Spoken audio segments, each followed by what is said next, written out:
That's just election-era rhetoric, doesn't mean anything. Presidential candidate Barack Obama was publicly criticizing the North American Free Trade Agreement in a bid for votes, but privately telling Canadian officials not to worry about it. He said that he was going to bring us peace in the Middle East. He said that he was going to bring us transparency and a balanced economy. He said that he was going to not have lobbyists. He said he was going to clean up government. He said he was going to work for the environment.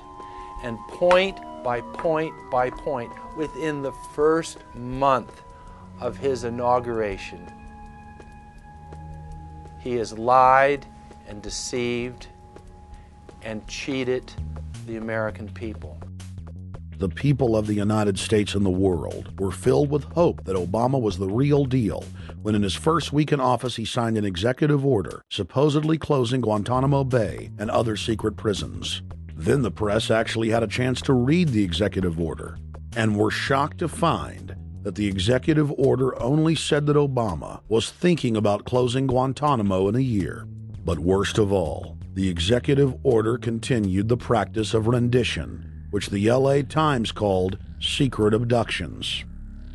They don't know. They think that he's signed off immediately on closing Guantanamo, but he's allowing prisoners now to be taken to foreign countries and not knowing where they're sending them and to be tortured in foreign countries. They don't know that they kept that provision in there. Obama is now continuing the practice of secret arrest, secret prisons, and most importantly, indefinite detention without trial.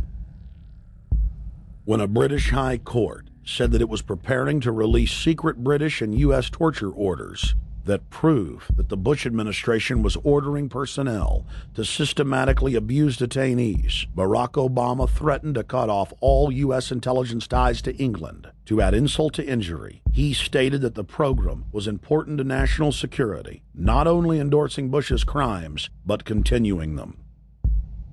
Obama voted for a reinstatement of the Patriot Act. And by his early deeds already, again, as we saw with the issues of retention, he's willing to send people that have been charged with nothing to be tortured to so-called get the truth out of them. If the makers of this film attempted to cover all of Obama's lies, this documentary would never be released because there are new ones every day. So in the interest of time, we're going to cover one more big one.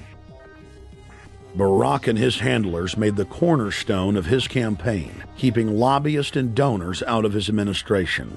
Within hours of being elected, Obama did a 180 and filled the White House and federal government with lobbyists and donors at all levels. Obama picked William Lynn, the top lobbyist for Raytheon, to fill the number 2 position at the Department of Defense. Timothy Geithner, former president of the private Federal Reserve Bank of New York, was picked by Obama to be Secretary of the Treasury.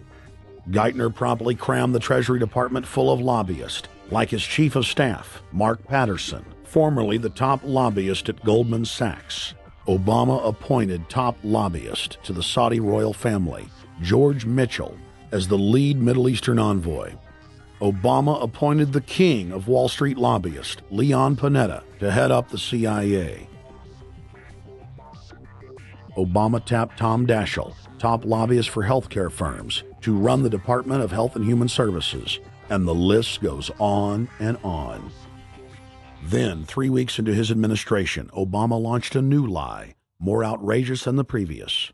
With Academy Award-level conviction, he said that he was upset about the banker bailout, which his own chief of staff, Rahm Emanuel, another former Wall Street executive, had engineered. Obama said that he had signed an executive order capping the CEO salaries of those who had taken the bailout money. There was just 2 problems. All the major banks and brokerage firms were exempt, and the new order only dealt with any future bailouts. And those were to be on the honor system. What gets people upset, and rightfully so, are executives being rewarded for failure.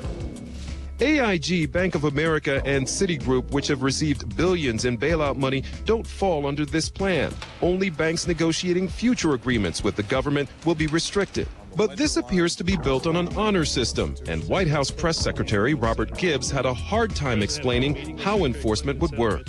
Well, let me get, I will get clarification from Treasury on that. Generally speaking, this is already the biggest liar and the biggest disappointment that we've seen in recent history. And again, qualitatively beyond the rather low standards set by Bush the Elder and Clinton in terms of delivering on promises. Bottom line, Obama is a fantastic actor and an even better liar. His track record is clear. He has done the opposite of everything he told the people he would do. They'll make up one lie after another. And if you believe these people, knock yourself out. I don't believe a word they say. Within 1 month of the passage of the first banker bailout bill, the press reported that over $5 trillion had just disappeared out of the U.S. Treasury. By December, the amount of money that had been stolen had reached $8.5 trillion. The leadership of both political parties circled the wagons and would not discuss where the money had gone. In the Fed! In the Fed! In the Fed! In the Fed! Informed Americans protested the private Federal Reserve System at all 38 of their regional governorship offices. Arrest Bernanke and Paulson! Arrest all the criminals that stole the banker bailout money!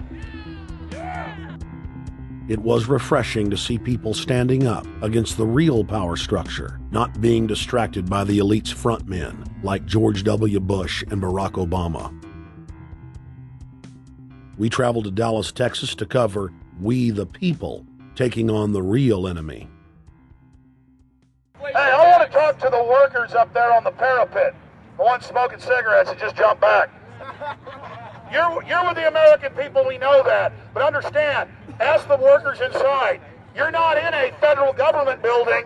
You're in a private Federal Reserve that uses that name as a fraud. That'd be like if my first name was Federal Reserve Jones. I'm still not the federal government.